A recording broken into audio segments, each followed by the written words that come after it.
Thinning shears that are primarily used by groomers instead of barbers or stylists might need to be sharpened a little bit different. So this next video you're about to watch, I thought was just going to be a simple, straightforward video on sharpening a grooming thinning shear. And it turned out to be a near disaster. Just keep watching. So, I'm Bonnie Megowan, and I've been sharpening over 30 years, and I train sharpeners, and I have a lot of these videos out there, and I never run out of things to show you, and it just occurred to me today that you may not know, if you're a sharpener, that thinning shear, and let me show you how well this one cuts. So I'm cutting this hair here, and normally this is how I tell people to test them.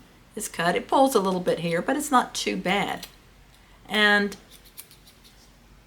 a little bit of sharpening and it should be fine for a stylist. But groomers are cutting fur. So whereas it might cut for a stylist, it may not cut for a groomer. And look at that.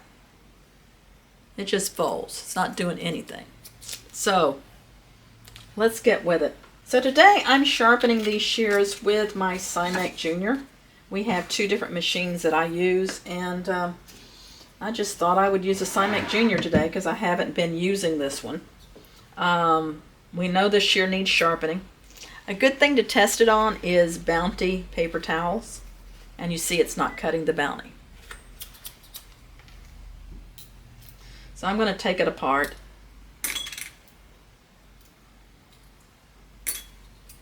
It up, check my washers. A little rusty inside here.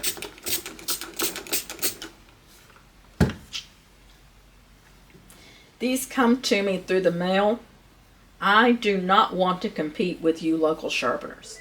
I would be delighted if this person used a local sharpener. Didn't send them to me, but not all places have sharpeners that know what they're doing or have a good job. The comb side or the teeth side has like little V's in it. I don't want to take those V's out, so I'm going to pretty much ignore this side. I might do the right on it. This side is a convex edge, and it does have a lot of nicks on it. So I'm going to go to my stone and work my ride line. This is a 2000 grit Nanawa stone. And I like to color in the edge. It just speeds it up for me. Now, just because the red's gone doesn't mean I've removed any metal. But if the red's still there, I know I haven't removed any metal. So my pressure is over the pivot, up and down. That looks good. See my ride line there? Little silver right along the edge. That's good enough. All the red doesn't need to be removed. I'm going to do a few strokes on this side. I don't do a whole lot of studying this one. I don't cover it up with the red. I just assume that's good enough. It makes it smoother. So this is convex. I'm going to use a cushion plate. The same plates that fit the Sharpening HG fit the Sharpening Junior. This is a worn 400. This is a worn 600. I think this worn 600 is going to do what I need. I'm going to set my clamp. I think it's already set on, what's it set on, 40?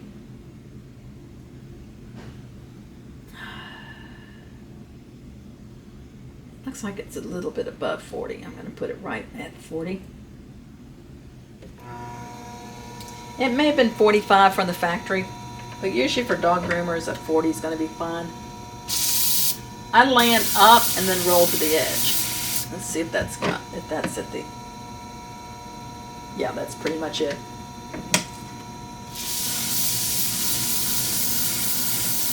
And since this is longer than the center, I might work my way down. This is a longer thinning shear.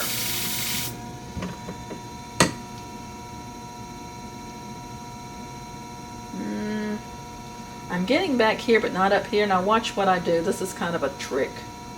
I learned from another sharpener, Ed Wozniak, and this was his idea at the Sharpeners Jam one year, and he came in first place, and I've been using it ever since. Probably about 15 years ago. We've been doing the Sharpeners Jam.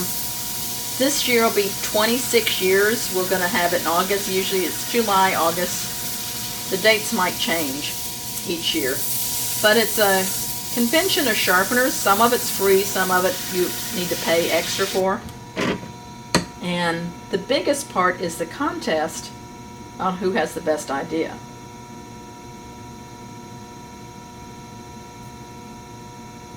Okay, I'm just barely getting the burr here, not at all there. I can either go faster, I can change the angle down, or I can just go with a higher grit. I think I'm just going to go with a higher grit. This is a worn 400. I got a lot of shears to sharpen today. I don't want to be here all day.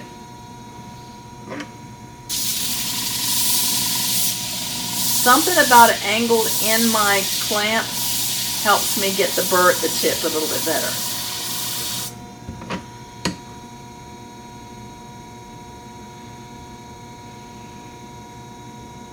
Not there yet.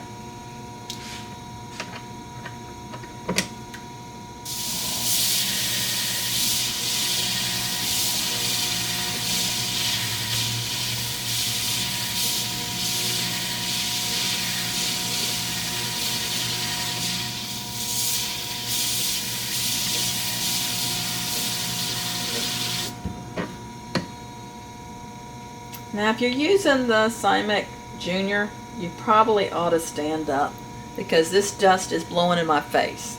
Or I need to be wearing a mask. I'm going to go down. I'm still not getting the burr. I'm going to go down a little bit. There we go. Little blunter angle. But you see this dust is coming right at me. Not good. So do as I say, don't do as I do.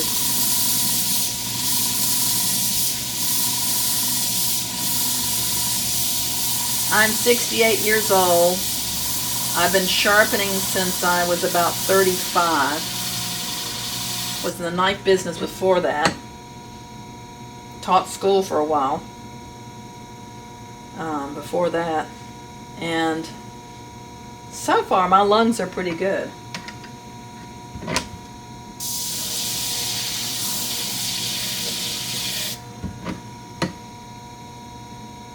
Okay, I've got it burr all the way down. I think I'm going to switch back to a little finer grit. This is that worn 600. I don't know if I want to go anything finer than that. A worn 600 is like more like a 1000 grit, I guess. You know, it depends on how worn it is.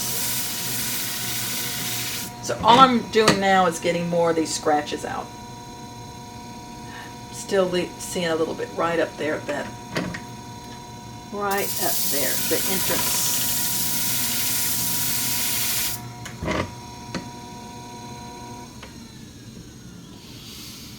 So now I'm going to go back to my stone, remove my burr. These shouldn't take very long to do.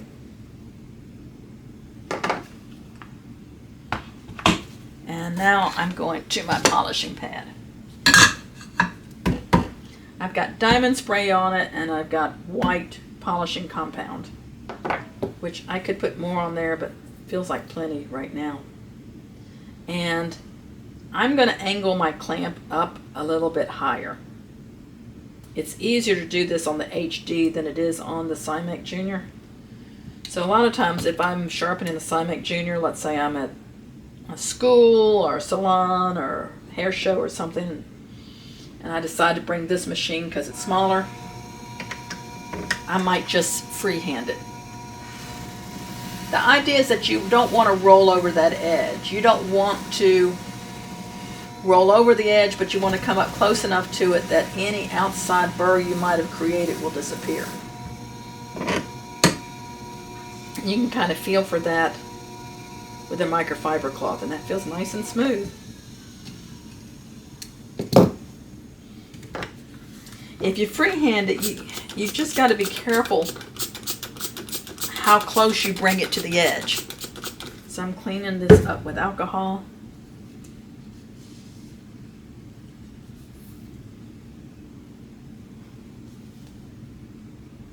Feels nice and sharp. Let's put it together and see if it cuts now. In some things, stylists are pickier than groomers on how their shears cut. On other things, the groomers are going to be pickier. And then once again, it's so many different individual preferences. There's just some people that are just more persnickety than others.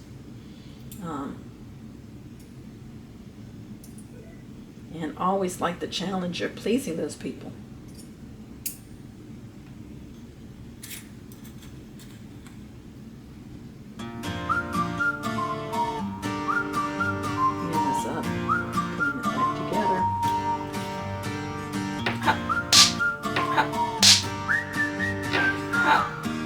Oh, yeah. Oh,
Looking an hour?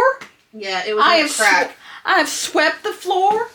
Well, the broom would have went right over the crack. And I'm on the phone. I'm on the phone with Kenchi, and they're telling me I have to send the shear back to get the nut.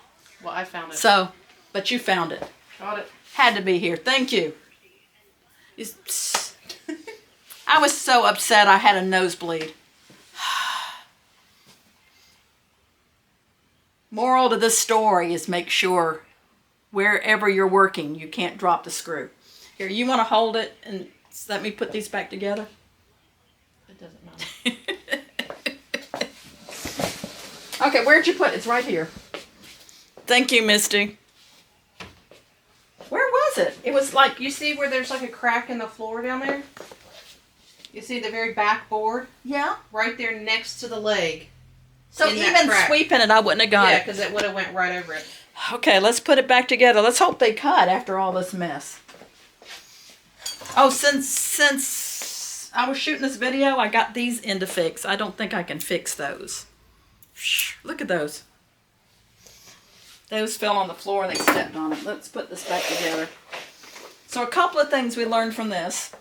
Be careful where you take the shears apart. Have a flashlight. Have a Misty to crawl on the floor. I just didn't want to get on the floor. Where's the other half of the scissor? It's in my office, isn't it? I'm dangerous. I can't find the other half of the scissor. Where did I put it? Is it over here? Oh, here it is. I found it. I found it. That should have been easier to find. Yeah, well, it was bigger. I put it back in the basket. Okay, so we put it together. Let's see if they cut. And you're still on hold with Kenchi. Still on hold, just to tell them we found the top. Yeah. And they're probably looking everywhere for a replacement screw for me. Should I just hang up and call them back? Yeah, I guess so. If this keeps going on.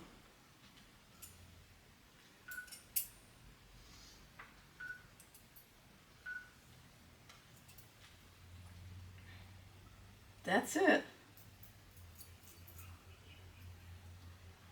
I hit 1 and 7, Misty.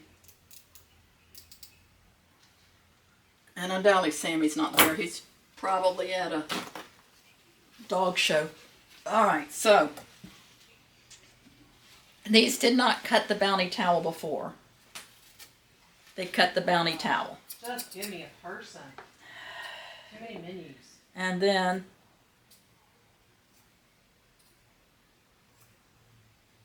a little bit of a pull, but I think for what these are, the way they cut with them, I'm going to call that done because I don't even want to look at these anymore. You know, I never know when I'm going on these videos what's going to be, where it's going with these things. So those are done. They're going back to the customer. And thank you, Misty. Hi, this is Bonnie Megowan from Bonika Shears. I hope you're staying sharp. Hope all these tricks and little tips that I showed you about sharpening are helpful to you. And if you want to see more, make sure that you subscribe, hit the notification bell. I usually upload about once a week. Sometimes more often, so you want to be a part of that. We have a Sharpener's Jam each year, and we also have a Sharpener's Jam group. All these things are in the description links below. So are you curious about the tools I'm using in this video? Those are also in the links below, as well as on the product page. And also you can go to my website, www.bonika.com, which I'll have free information packages that you can download. And I do sharpening training both here in our office, but also online, and of course on these YouTube videos. So you stay sharp, my friend.